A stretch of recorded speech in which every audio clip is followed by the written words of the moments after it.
नमस्कार, स्वागत आहे आपलं महाराष्ट्र प्राईममध्ये। आज मी बीड जिल्ह्यातील गेवराई तालुक्यातील माऊली संस्थान बोरी पिंपळगाव या ठिकाणी आलेलो आहे आणि आजचा आपला विषय अतिशय वेगळा असणार आहे, कारण तुम्ही रोज शेतीविषयक कंटेंट बघत असताल, राजकीय कंटेंट बघत असताल, परंतु आज मी थोडंसं तुम्हाला धार्मिक विषयावरती घेऊन जाणार आहे आणि ते गरजेचं आहे। आज काळाची गरज झालेली आहे। आज आपण बघतो महाराष्ट्रभर कीर्तनं होतात, वेगवेगळ्या संस्था तुम्हाला माहिती आहेत, संस्थानं माहिती आहेत, परंतु एखादं संस्थान नावारूपाला आणायचं असेल, एखादा कीर्तनकार घडायचा असेल किंवा एखाद्या संस्थेत विद्यार्थी म्हणून शिकायचं असेल तर नेमका त्या कुठल्या कुठल्या दशेतून जावं लागतं, नेमका काय काय त्याग करावा लागतो, कुठल्या कुठल्या गोष्टी असतात, सगळ्या गोष्टी आपल्याला जाणून घ्यायच्यात। आता बोरी पिंपळगावचं जे माऊली संस्थान आहे ते नेमकं कसं नावारूपाला आलं आणि सुरुवात कशी झाली आणि त्या संस्थांचे मठाधिपती आदरणीय बाबा माझ्यासोबत आहेत, त्यांच्याकडून आपण सविस्तर जाणून घेणार आहेत। ज्यांची महाराष्ट्रभर ओळख आहे, अतिशय सुंदर असे त्यांचे कीर्तन असतात, असे नामदेव महाराज आपल्यासोबत आहेत, त्यांच्याकडून आपण जाणून घेणार आहेत। बाबा, सर्वात प्रथम जय हरी तुम्हाला। जय हरी। आज आपल्याला महाराष्ट्रातील संपूर्ण जनता पाहते। आज आपण बघितलं असेल की महाराष्ट्रभर बरेचसे कीर्तनकार आहेत, परंतु यामध्ये अनेक वेगवेगळे प्रकार आहेत। जसं की तुम्ही आता एक संस्थान उभं केलं आणि हे संस्थान तुम्ही चालवताय, तर आज आपल्या सर्व लोकांना सविस्तर तुमच्याबद्दल जाणून घ्यायचं आहे, आपल्या संस्थांबद्दल जाणून घ्यायचं आहे। तर सर्वात प्रथम मी तुम्हाला विचारणार आहे की बाबा, आपण एक महाराज व्हावं किंवा वारकरी संप्रदायाची ही जी काही धुरा आहे ती आपल्या खांद्यावर थोडीशी घ्यावी, हे कसं आलं लक्षात आणि बालपण कसं नेमकं इकडं वळलं तुमचं? रामकृष्ण हरी। 1976 साली मी शालेय शिक्षण घेत असताना मॅट्रिकमध्ये नापास झालो आणि योगायोग असा श्री क्षेत्र संस्थान नारायणगडाची दिंडी आमच्या गावाहून जात असते, त्या वर्षी हरिभक्तीपरायण परमपूज्य गुरुवर्य महंत महादेव महाराजाकडून माळ घातली आणि माळ घातल्यानंतर पोथीचा भजनाचा अगोदर छंद होता, घराण्यामध्ये परमार्थ होता, पण आळंदीला जाण्याची इच्छा झाली आणि आळंदीला गेल्यानंतर जात असताना गुपचूप आळंदीला गेलो मी, घरच्यांनासुद्धा न विचारता। आळंदीला गेल्यानंतर गुरुवर्य जयराम महाराज भोसले सिद्धबेट वारकरी शिक्षण संस्था श्री क्षेत्र आळंदी या ठिकाणी 2 वर्ष त्या ठिकाणी मी शिक्षण घेतलं। गुरुवर्य जयराम महाराज म्हणजे प्रत्यक्ष धगधगीत वैराग्य असलेले जयराम महाराजाकडं 2 वर्ष राहिलो आणि 2 वर्षानंतर मी जोग महाराज वारकरी शिक्षण संस्थेमध्ये 1978 ते 82 या काळामध्ये शिक्षण घेतलं आणि शिक्षण घेत असताना माझा 3रा क्रमांक असायचा, सतत अभ्यासामध्ये 3रा क्रमांक असल्यामुळं माऊलीची कृपा 3ऱ्या क्रमांकानं मी 4 वर्ष अभ्यासक्रम पूर्ण केला। आणि शालेय अभ्यासक्रमामध्ये जसं तुम्ही सांगितलं की मॅट्रिकमध्ये तुम्ही फेल झालात, नापास झालात, परंतु वारकरी संप्रदायाचा जो अभ्यास आहे त्याच्यामध्ये कुठले कुठले असतात? हां, वारकरी संप्रदायाच्या शिक्षणामध्ये प्राथमिक 4 वर्षाचे तिथं कोर्स असतो। पहिलं वर्ष, दुसरं वर्ष, तिसरं वर्ष आणि चौथं वर्ष। पहिल्या वर्षामध्ये ओव्या अभंगाची पाठांतर, मराठी व्याकरण, दुसऱ्या वर्षात विद्यार्थ्यांना विचारसागर शिकवला जातो आणि 3ऱ्या वर्षामध्ये पंचदशी नावाचा ग्रंथ आहे, अर्धी पंचदशी 3ऱ्या वर्षात आणि अर्धी राहिलेली त्या ठिकाणी 4थ्या वर्षामध्ये, आणि ज्ञानेश्वरीच्या काही निवडक ओव्या आणि पूर्ण ज्ञानेश्वरी अर्थासह सांगितले जाते। त्यावेळेला आमचे गुरुजी ज्या जोग महाराज वारकरी शिक्षण संस्थेमध्ये विद्यार्थ्यांना फीस नाही आणि शिक्षकाला पगार नाही अशी त्यागी जोग महाराजांनी स्थापन केलेले त्या वारकरी शिक्षण संस्थेचं कार्य 1917 साली ती संस्था स्थापन झालेली आहे। आणि त्या काळामध्ये आमच्या गुरुजनामध्ये गुरुवर्य विठ्ठल महाराज घुले, गुरुवर्य विठ्ठल महाराज चौधरी, गुरुवर्य मारुती बाबा कुरेकर जे आज हयात आहेत, त्यांना शांतीब्रह्म म्हटलं जातं आणि आजही ते हयात आहेत, पाठ घेतात या वयात। आणि गुरुवर्य निकम बाबा, गुरुवर्य पांडुरंग महाराज वैद्य असे शिक्षक त्यावेळेला आमच्या काळात असायचे आणि त्या 4 वर्षाचा अभ्यासक्रम पूर्ण केला। अच्छा, 4 वर्ष पूर्ण झाल्याच्या नंतर मग लगेच इकडं संस्थांवरती आले की अजून कुठं? 4 वर्ष पूर्ण झाल्यानंतर 1982ला 4 वर्ष पूर्ण झाली। 83ला चातुर्मासामध्ये पंढरपूरला राहिलो। त्याच्यानंतर पंढरपूरला गुरुवर्य धुंडा महाराज, गुरुवर्य शंकर महाराज कंधारकर, गुरुवर्य नागपूरकर महाराज आदी संतांची ज्ञानेश्वरी गाथा ऐकली. येडशीकर भाऊ असायची त्यावेळेला, येडशीकर भाऊचा गाथा ऐकला. आणि त्याच्यानंतर पंढरी क्षेत्रातलं 83च्या सालानंतर मग मी 84, 85, 86 असे 3-4 वर्ष ऋषिकेशला उत्तर प्रदेशामध्ये अध्ययन केलं. आणि ते अध्ययन झाल्यानंतर परत त्या ठिकाणी पुन्हा महाराष्ट्रामध्ये येऊन श्री क्षेत्र संस्थान नारायणगडावर गुरुवर्य महंत महादेव बाबा यांनी शिक्षण संस्था, वारकरी शिक्षण संस्था काढण्याचा विषय निघाला. त्यावेळेला 2 वर्षे आम्ही तिथं हरिभक्तीपरायण गुरुबंधू गिरधारी महाराज आणि आम्ही 2 वर्षे संस्था तिथं चालवली. आणि संस्था चालवल्यानंतर तिथं धाकटी पंढरी श्री क्षेत्र नारायणगड नावाचा ग्रंथ गुरुवर्य महादेव बाबांच्या आशीर्वादानं तयार झाला. बाबांनी प्रस्तावना दिली होती.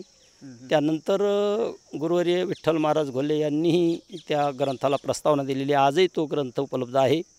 असा ग्रंथ लिहिला. आणि त्याच्यानंतर मग काही काळ गेला, भजनं कीर्तनं सप्ताह केले आणि एक वारकरी संप्रदायाचं अधिष्ठान तयार व्हावं अशी एक इच्छा मनामध्ये रुखरुख निर्माण झाली. बरं, मग त्यानंतर पुढं काय केलं? पुढं एक नवीन उमेद होती आणि जोग महाराज संस्थेत शिक्षण करून आलेलं होतं म्हणून एक काहीतरी एक परमार्थ कायमस्वरूपी चालत राहावा भविष्यात. चंद्रसूर्य आहे तो जे कार्य जोग महाराजांनी संस्थेच्या माध्यमातून केलं ते आपण त्या संस्थेत शिकलो, थोडं तरी कार्य करावं या उद्देशानं या गेवराई तालुका माझं गाव आहे, त्यातला शकटा म्हणून माझी जन्मभूमी आहे. मग याच गेवराई तालुक्यामध्ये काहीतरी एखादं स्थान निर्माण व्हावं या उद्देशानं ज्ञानोबारायचं मंदिर तयार करावं अशी एक अंतःकरणामध्ये इच्छा निर्माण झाली. मग तालुक्यामध्ये मी जागा शोधू लागलो की कुठं आपण हे केलं पाहिजे. आणि मग आम्ही असं बोरी पिंपळगाव जे गाव आहे गेवराईपासून 18 किलोमीटर अंतरावर बोरी पिंपळगाव फाटा आहे आणि तिथून 1.5 किलोमीटर बोरी पिंपळगाव आहे. त्या गावामध्ये 1989, 90, 88 पासून जवळजवळ संबंध 1-2 सप्ताह केले होते आम्ही तिथं. आणि तिथं ती पॉईंटला रोड टच जागा त्या ठिकाणी पाहिली आणि इथं माऊलीचं मंदिर करावं अशी इच्छा निर्माण झाली. आणि त्या संबंधित शेतकऱ्याला विचारलं आणि त्यांनी ती 2 एकर जागा विकत खरेदी करून दिली. आणि मग त्या ठिकाणी आम्ही एक संस्थान उभं करायला सुरुवात केली. समाजाचा परिसराची साथ लोक त्या ठिकाणी सहकार्य करू लागले. त्यावेळेला गुरुवर्य मुरलीधर महाराज ठोसर, हंसराज महाराज मिसाळ, त्याच्यानंतर विष्णू महाराज शेकटेकर, विष्णुदेवानंद महाराज भारती, रामेश्वर महाराज राऊत अशी काही मंडळी आमची मित्र, त्यांना घेऊन आम्ही त्या गावाच्या त्या जागे पॉईंटला आलो. जागा फिक्स केली, त्यांनी जागा दिली. आणि त्यानंतर मग हळूहळू लोकवर्गणीतून लोकांच्या सहकार्यातून हे संस्थान हळूहळू तरुण होतो, 30 वर्ष वय होतं. त्याच्यामुळं मोटरसायकल घेऊन समाजामध्ये संपर्क करून हे कार्य करायला सुरुवात केली. आरंभाला एक झोपडी केली, कोपी केली आणि नंतर हळूहळू त्या ठिकाणी बोरी पिंपळगावच्या लोकांनी सहकार्य केलं. पण मला सांगा बाबा, जसं तुम्ही आता सांगितलं की बोरी पिंपळगाव फाट्यावरती तुम्ही जमीन घेतली. आता जमीन घ्यायचं म्हटलं की आर्थिक नियोजन आलं आणि तुम्ही नेमकं संस्था सोडून आलेली किंवा अध्ययन करून आलेली, हे खूप एक मोठं आव्हान असेल. त्यातली त्यात पाटाच्या कडेची जमीन, बोरी पिंपळगाव म्हणजे एक बागायत भाग आहे. त्यावेळेला 1990ला एवढा भाव नव्हता ते. आणि मग माझ्या घरी ऊस होता, ते काही रक्कम आणि काय 12,000तच त्यावेळेला ती जागा घेतलेली. आणि गावाने सहकार्य केलं. गावाने त्या काळात मोठी मोठी भानदास नाना पवार, सर्जेराव पवार, आसाराम कोरडे, आसाराम आवटी अशी आता साऱ्याची नावं नाही, पण अशी काही मंडळी होती की त्या लोकांनी सहकार्य केलं. आणि त्यांचा गावात दबदबा, सर्वच गावातल्या सर्व गोरगरिबांनी सर्वांनी सहकार्य केलं आणि ही जागा घेऊन कामाला सुरुवात केली. सुरुवातीला कंपाऊंड केलं. अगोदर झाडी लावली, अगोदर कंपाऊंड करून झाडं लावली. एवढी सुंदर झाडं हळूहळू वास्तविक पाहता ती खडकाळ जमिनी, त्या जमिनीचं नावच खडखडी असं आहे. 6 इंचावरच खडक आहे. परंतु खड्डे केल्यानंतर आम्ही गावातल्या मुलांनी त्या ठिकाणी खूप सहकार्य केलं. तरुणांनी त्यावेळेला वयोवृद्ध दगडू पठाडे, त्या ठिकाणी भजनी मंडळ श्रीराम वडगणे, आता काही सारे नावं, पंडित नाना पवार यांची जमीनच होती. आणि साहेबराव पवार अशी या लोकांनी मग ती हळूहळू खड्डे वगैरे तरुण पोरांनी खड्डे खांदले आणि झाडं लावले आणि बोर घेतला. माननीय शिवाजीराव पंडित दादा माजी राज्यमंत्री यांनी खूप त्यावेळेला सहकार्य केलं. त्याला बोर घ्यायचं त्यावेळेला लाईट नव्हती तिथं. कितीतरी 10-20 पोल लांबून रोवून लाईट आणायचे सहकार्य असेल. त्या ठिकाणी जय भवानी कारखाना गढी या कारखान्यावरूनही खूप सहकार्य त्या ठिकाणी वैकुंठवासी S.R. गांधी साहेब होते. दादांनी त्यांना सांगावं महाराजाकडे लक्ष द्या, सहकार्य करा. त्यांनीही सहकार्य केलं. त्यामुळे हे संस्थान हळूहळू नावारूपाला येऊ लागलं. बरं बाबा, मला सांगा, कुठलंही संस्थान उभा करायचं म्हटलं की जसं तुम्ही तर शकट्यावरून इकडं बोरी पिंपळगावला आले, जवळपास 30-25-30 किलोमीटर अंतरावरती इकडं आले, नवीन जागा, नवीन सगळ्या काही गोष्टी. काही त्रास वगैरे झाला सुरुवातीला की आपण हे संस्थान उभा करतोय, जमीन नवीन खरेदी केलेली आहे, किंवा हे संस्थान मोठं होईल का नाही याची काही मनात भीती वगैरे? नाही, भीती होती, कारण आम्ही तिथं बोर्ड लावतानाच वाटायचं हे होईल का नाही, असा अंतःकरणामध्ये कधी यापूर्वी कार्याचा अनुभव नव्हता. म्हणून अंतःकरणात भीती वाटत होती की हे आपल्याच्यानं होईल का नाही. परंतु परिसराने आणि विशेषतः बोरी पिंपळगाव गावकऱ्यांनी खूप सहकार्य केलं. एवढं सहकार्य केलं की तिथं काम करणाऱ्या माणसांना रोज भाकरी आणणं, वर्गणी देणं. त्या ठिकाणी भजना कीर्तनाला भजनी भजनी मंडळ असायची, ती गावातली भजनी मंडळ. मग ते नारायणदादा पवार असतील, पलो आबा पवार असतील, मधुकरराव आबा पाठाडे असतील, दामोकाका धोत्रे असतील, त्याच्यानंतर अजूनही भजनी त्या ठिकाणी कबीरपंथी भजनी मंडळ आहे आमच्या गावामध्ये. ते कबीरपंथी भजनी मंडळ आपले सांप्रदायिक अभंग म्हणतात, तेही खूप भजन सुंदर, त्यांचंही सहकार्य आणि सर्वच भजनी मंडळांचं सहकार्य भजनासाठी राहिलं. बाकी कामासाठी लोकांचं सहकार्य त्या ठिकाणी खूप चांगल्या पद्धतीनं राहिलं. त्यामुळे त्रासाचा काही तसा, आणि नवीन उमेद होती, त्रासाचा काही विशेष नव्हता काही. आणि लोकांनाही उत्सुकता होती, आपल्या परिसरात संस्थान व्हायला लागले बुवा. आणि आम्ही पहिला सप्ताह 1990-91ला इथं पहिला सप्ताह केला, जोग महाराज पुण्यतिथीचा पहिला सप्ताह. त्याच्यामध्ये गुरुवर्य वैकुंठवासी महादेव महाराज नारायणगडकर यांचा काल्याचं कीर्तन झालं. तर त्यांनी ते मला आहेर घेऊन आले आणि अतिशय प्रेमानं त्यांनी काल्याचं कीर्तन 91 साली, अजूनही ते फोटो वगैरे आहेत. अशा नारायणगडाचा एक आशीर्वादच भेटला. नारायणगडाचा आशीर्वाद नाही, नारायणगडाचीच माळ आणि नारायणगडाच्याच कृपेनं, नगद नारायण महाराजांच्याच आशीर्वादानं हे मूळ आम्हाला, आमच्या घराण्यालाच, आमचे आजोबा वैकुंठवासी कोंडीबा आंबोजी शेंबडी हे वैकुंठवासी परमपूज्य प्रातस्मरणीय गुरुवर्य महंत महादेव बाबांच्या बरोबर त्यांनी चारोधाम तीर्थयात्रा केल्या होत्या. त्याच्यामुळं आमचा घराणाच त्या ठिकाणी नारायणगडला जोडलेलं, तसं गावच आणि परिसरच त्या ठिकाणी धाकटी पंढरी श्री क्षेत्र नारायणगड म्हणत असल्यामुळं आणि त्या परिसरातलेच असल्यामुळं आणि विशेषतः आमच्या आजोबापासून नारायणगडाला आम्ही जोडलेलं असल्यामुळं महादेव बाबांचा आशीर्वाद त्या ठिकाणी होताच. त्यानंतर अजून कुठले महाराज मंडळींनी भेटी दिल्या किंवा इथं आता सांगायला इतकं स्मरण राहणं जरी कठीण असलं तर निवडक सांगतो ना. वारकरी महामंडळाचे महाराष्ट्राचे अध्यक्ष रामदास महाराज मनसुख, त्याच्यानंतर दुंडा महाराज देगलूरकर, त्याच्यानंतर तुम्हाला सांगतो बाजीराव महाराज जवळेकर, म्हातारबाबा खनेपुरीकर, वैकुंठवासी प्रातस्मरणीय बंकट स्वामी महाराजांचे शिष्य म्हातारबाबा खनेपुरीकर, त्याच्यानंतर खूप मोठे गुरुवर्य वैकुंठवासी प्रातस्मरणीय भीमसिंह महाराज, गुरुवर्य वैकुंठवासी श्री क्षेत्र संस्थान भगवानगडाचे महंत भीमसिंग बाबा, त्यानंतर श्री क्षेत्र संस्थान नारायणगडाचे महंत वैकुंठवासी प्रातस्मरणीय महादेव बाबा, त्याच्यानंतर अजून विष्णू महाराज कवळेकर, त्याच्यानंतर बुलढाणा, त्याच्यानंतर अजूनही खूप महाराज मंडळी, दादा महाराज मनमाडकर, गुरुवर्य विठ्ठल महाराज घोले, गुरुवर्य मारुतीबाबा कुरेकर, गुरुवर्य पांडुरंग महाराज वैद्य, गुरुवर्य विठ्ठल महाराज चौधरी, आणि ही संस्थेची सर्व मंडळी त्या ठिकाणी अजूनही सर्वांची. काय वाटलं बरं, एवढे सगळे महाराज मंडळी यायला लागले, संस्थान मोठं व्हायला लागलं, काय वाटलं? खूप आनंद, खूप आणि एक त्या ठिकाणी आनंद एवढा वाटत होता की समाजाचा प्रतिसाद, महाराजांचे आशीर्वाद असल्यामुळं आणि हे कार्य वेगानं अशा प्रकारचं एक शून्यातून आम्हाला ज्या वेळेला 90 साली बोर्ड लावताना भीती वाटत होती की बा आपल्याच्यानं हे होईल का नाही, पण ते कार्य नगद नारायण महाराजांच्या आशीर्वादानं, भगवंताच्या कृपेनं साधू संतांच्या आशीर्वादानं आणि या परिसरातल्या जनतेच्या सहकार्यानं एकदम त्या ठिकाणी कुठलाही त्रास न होता, कसल्याही त्रास न होता हे कार्य जलद गतीनं, त्या मानानं जलद गतीनं. झाडी तर एवढी होती, आम्ही ज्या वेळेला इथं झाडी लावली, कंपाऊंड केलं आणि झाडी लावली तर आणि बोर घेतला, पाणी होतं. इथं एक जुनी विहीर होती, त्या विहिरीला 7 परस खोदलं. गावकऱ्यांच्या सहकार्यानं 7 परस खोल केली विहीर आणि त्या विहिरीला पाणी भरपूर लागलं. गुरुवर्य वैकुंठवासी प्रातस्मरणीय निगमानंद महाराज, स्वामी निगमानंद महाराज श्री क्षेत्र संस्थान मच्छिंद्रगड, त्यांनी सांगितलं याला पाणी लागल.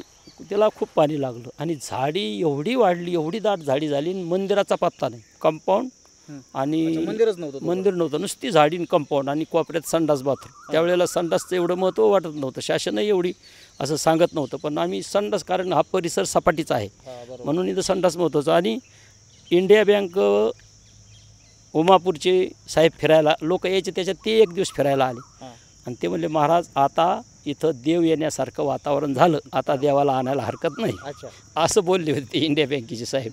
मग कुठलं मंदिर केलं सुरू? मग आपण आळंदीमध्ये ज्ञानोबा, आता कसा विषय, ज्ञानोबा राहायचं म्हणण्याचं कारण वारकरी संप्रदायाचे मूळ पुरुष, वारकरी संप्रदाय स्थापनच ज्ञानेश्वर महाराज, नामदेव महाराज, चोखोबाराय, सावता महाराज, गोरोबा काका, नरहरी सोनार, कबीर महाराज, सेना नावी आदी साधू संतांनी, त्याच्यामध्ये सर्वांनी एकमुखानं ज्ञानोबा राहायचा काळ, ज्ञानदेवी रचला पाया. याचा अर्थ नामदेव महाराजही त्यांच्याबरोबर होती, सावता महाराजही बरोबर होते, पण त्या सर्व संतांनी ज्ञानोबा राहायला. आता काही बुद्धिवादी माणसं म्हणतात ज्ञानोबा राय नामदेव महाराज का नाही, नामदेव रचला पाया म्हणा.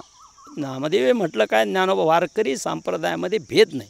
नामदेव महाराजांनी ज्ञानोबा रायला मानले म्हणून आपण ज्ञानोबा राय म्हणतात.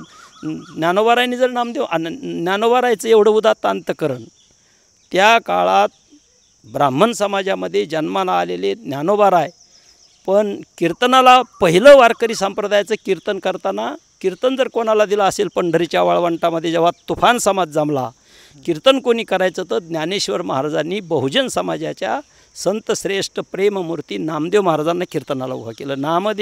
नामदेव कीर्तन करी पुढे नाचे पांडुरंग, भगवान परमात्मा तिथं नाचत होते आणि जगाचा बाप नामदेव महाराज. मला सांगायचं आहे की नामदेव महाराज कीर्तन करत होते, ज्ञानोबाराय टाळ घेऊन उभे होते, चोखोबाराय स्वयंपाक करत होते आणि जनाबाई महाराज ज्ञानोबारायला म्हणायचे, म्हणा ज्ञानदेवा अभंग, म्हणजे ज्ञानदेवी मिळविली मांदी वैष्णवांची, जयाने घातली मुक्तीची गवादी, मिळविली मांदी वैष्णवाची. हे कार्य आज समाज, शासन सांगते बा जातीवाद नको, आमकं नको, एक संघानं राहा, विचारानं राहा, हे पूर्वीच्या संतांनीच करून ठेवले, आपण फक्त त्याप्रमाणे वागायचं.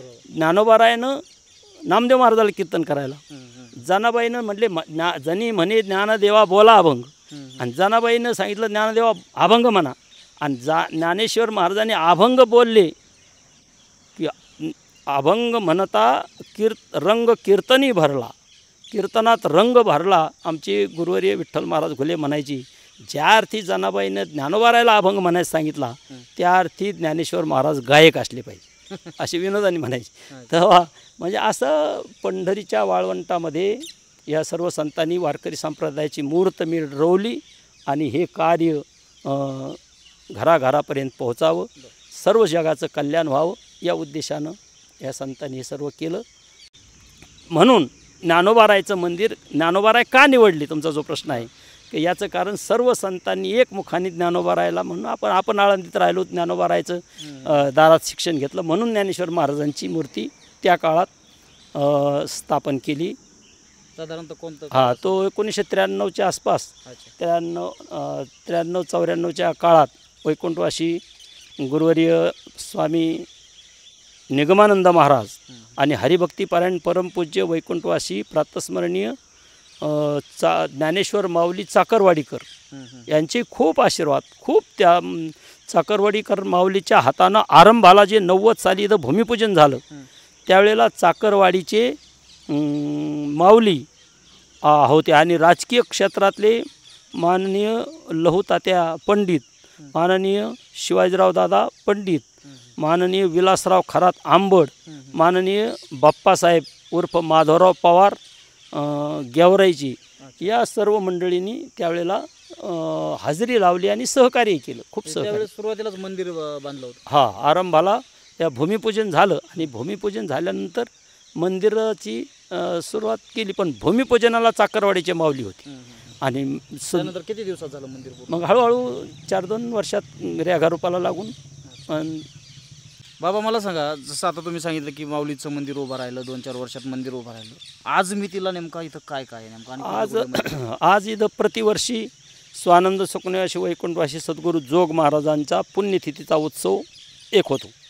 8 दिवसाचा. माघ शुद्ध दशमीला आरंभ होतो. जगद्गुरू श्रीमंत श्री संत तुकाराम महाराजांच्या अनुग्रह दिनी आरंभ होतो आणि शेवट माघ वद्य प्रतिपदेला पुण्यतिथी असते आणि मग द्वितीया किंवा तृतीयाला त्याचा काला होतो. पण आरंभ माघ शुद्ध दशमीला, मग शेवट 8 दिवसांनी कधी येऊ, द्वितीया येऊ, तृतीया येऊ, तिथी क्षयाच्या निमित्तानं तो एक सप्ताह 8 दिवसाचा. त्याच्यानंतर ज्ञानेश्वर महाराजांचा समाधी सोहळा कार्तिक वद्य दशमी ते कार्तिक वद्य त्रयोदशी या काळामध्ये ज्ञानोबारायाचा समाधी सोहळ्याचा उत्सव होतो. त्यानंतर गुरुवर्य विठ्ठल महाराज घोले या आमच्या गुरुजींच्या पुण्यतिथीच्या निमित्तानं 1 दिवसाचा भाद्रपद वद्य दशमीला त्या ठिकाणी 1 दिवसाचा अन्नदान आणि कीर्तनाचा कार्यक्रम होतो. तसेच या संस्थानला सहकार्य जे केलेलं आहे ते आमच्या वैकुंठवासी वैजयंताबाई शिंदे उर्फ कबई, त्यांनी संस्थानपासून हाकेच्या अंतरावर 1500-2000 फुटावर एक 7 एकर जमीन दान दिलेली. अच्छा, मंदिरासाठी? मंदिरासाठी. तर त्या मातेचा पुण्यतिथी सोहळा संस्थान चंद्र सूर्य आहे तोपर्यंत करणार असा घटनेत तरतूद आहे, केलेली आहे. आणि आम्ही तो 1 दिवसाचा पुण्यतिथीचा उत्सव ते कीर्तन मी स्वतः करत असतो आणि अन्नदानही संस्थान त्या ठिकाणी संस्थान करतं आणि तो एक उत्सव त्या ठिकाणी प्रतिवर्षी होतो. असे आणि दैनंदिन हरिपाठ, भजन, कीर्तन, काकडा हे कार्यक्रम. हे सगळे उत्सव झाले. मंदिर कुठले कुठले बांधले? मंदिर ज्ञानेश्वर महाराजांचं मंदिर एक झालं. त्याच्यानंतर काही दिवसांनी आम्हाला इथं एक बागडेचं कुटुंब आहे उमापूरचं. तिथे एक आजी होत्या, बागडे आजी. तर त्यांचं नाव नाही आठवत मला, पण त्यांचे मुलं आहेत मोहनराव बागडे वगैरे, नातू आहेत. तर त्या आजी म्हणायची मला इथं मंदिर बांधा, हनुमंतरायाचं मंदिर बांधा, हनुमंतरायाचं मंदिर बांधा. त्यांनी काही त्या काळात 1500 रुपये काहीतरी दिले होते हनुमंतरायाचं, पण आम्हाला वाटलं नव्हतं होईल. पण योग असा, इथले बंजारा समाजाचे शंकरराव राठोड म्हणून ते आले, आमच्या शेजारी जमीन वगैरे घेतली, राहायला आले आणि म्हणले मला इथं मंदिर बांधायचं. त्यांनी एकट्यानेच हनुमान मंदिर बांधून दिलं. आणि त्याच्या पुढं मग सभामंडप झाला. त्याच्या इथं सभामंडप होत असताना तर तिथे एक सभामंडप झाला. त्याच्यानंतर गरुडाचं मंदिर आत आलं की आळंदीचा आदर्श घेऊन डाव्या हाताला पिंपळ आहे, आळंदीत गेल्यानंतर जसं गरुड हनुमंत, मग इकडच्या साईडला हनुमंत राहतं, इकडे गरुड करा म्हणून गरुडाचं त्या ठिकाणी मंदिर केलं. त्याची गरुडाची मूर्ती आमचे ते त्या ठिकाणी काही मंडळींनी, ते साहेबराव गरड जळगावची, यांनी त्या ठिकाणी गरुडाची मूर्ती दिली आणि तिथंही सभामंडप झाला. आणि आता इथं माऊलीच्या मंदिरापुढं सभामंडप झाला. याच्यामध्ये आता या सभामंडपासाठी राजकीय लोकांचाही वरदहस्त खूप लागला. अजून दुसरे कुठले मंदिर वगैरे म्हणजे हे सध्या सभामंडपचं सांगतो. सभामंडप झाले, त्या सभामंडपासाठी श्रीकांत जोशी साहेबांनी फंड दिला, दानवे साहेबांनी फंड दिला, त्याच्यानंतर बदामराव पंडित आबा यांनी फंड दिला, त्याचप्रमाणे अमरसिंह पंडित साहेब यांनी फंड दिला, त्याचप्रमाणे लक्ष्मणांना पवार यांनी त्या ठिकाणी संस्थानला फंड दिला. म्हणजे सर्व राजकीय क्षेत्रामध्ये त्या ठिकाणी सर्वच मंडळींचं त्या ठिकाणी योगदान या ठिकाणी आहे. आणि मंदिरं बाकीचे मग हे 3 मंदिरं झाले. आणि आत्ता आम्ही जोग महाराजांचं मंदिर करण्याची इच्छा निर्माण झाली. होईल का नाही वाटत नव्हतं, पण जोग महाराजाचं मंदिर झालं.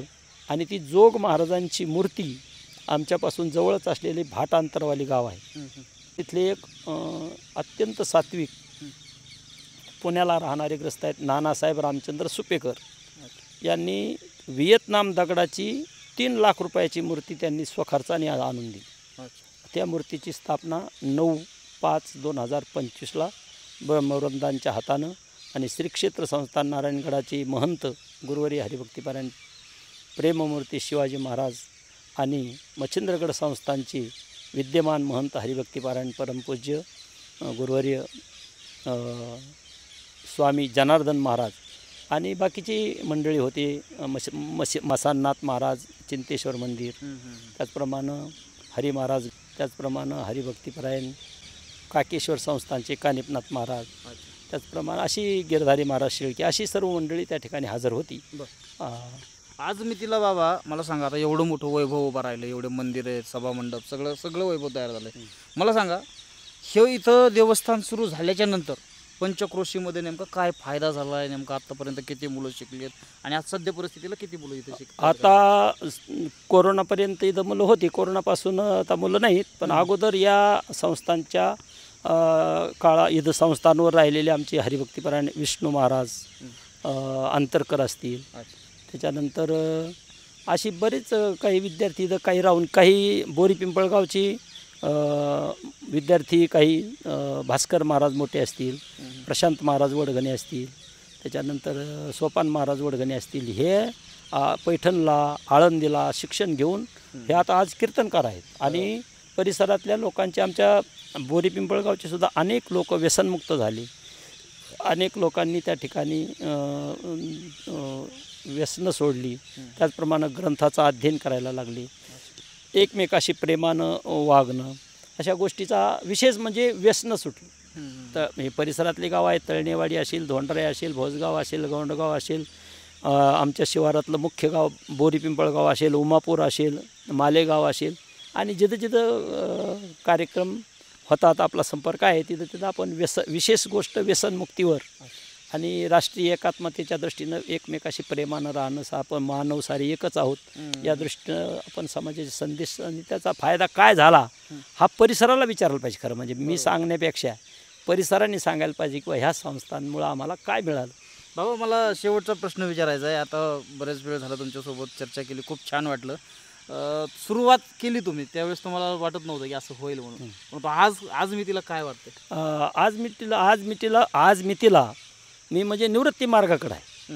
वास्तविक पाहता आता 65-66 वर्ष वय आहे. आता हे कोणीतरी एखाद्याच्या गळ्यात द्यावं, नंतर आपल्यानंतर याच्यात कोण येईल काय होईल होण्यापेक्षा भविष्यात कोणाच्या तरी गळ्यात द्यायचं विचार आहे. आणि कारण आपण अचानक मरण काही कोणाच्या हातात नाही, कोण दिवस येईल कैसा नाही देहाचा भरवसा. म्हणून काळाची उडी पडेल बा जेव्हा, कधी काळाची उडी पडेल, इथं काळानं कोणाला सोडलं नाही. येथ नाही उरो आले अवतार, एरते पामर जीव की.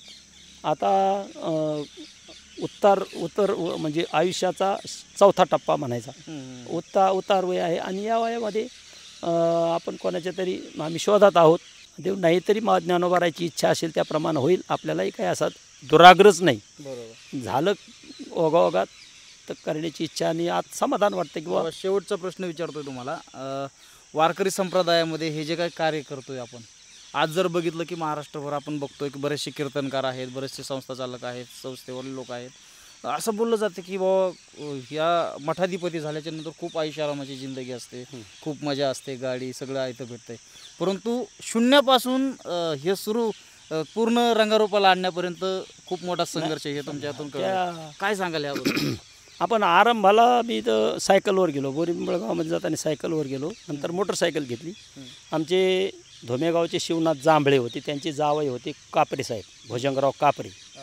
त्यांनी मला ते मिलिटरीमध्ये होते, त्यांनी एक मोटरसायकल दिली होती थोड्या पैशात, आणि त्या मोटरसायकलवर हे काम केलं. आणि त्याच्यानंतर ओघाओघामध्ये बऱ्याच गाड्या मी वापरल्या. संघर्ष आहे संघर्ष काही संघर्ष नाही तसा, लोक सहकार्य करतात. संघर्ष एवढं तेवढं काही समाजाला थोडं कोणी अपेक्षा केली, काही आपल्यापासून नाही पूर्ण झाली, असं माणसं त्या ठिकाणी एवढं तेवढं, पण ते काही मापात धरण्यासारखं नाही. समाज सहकार्य खूप केलं.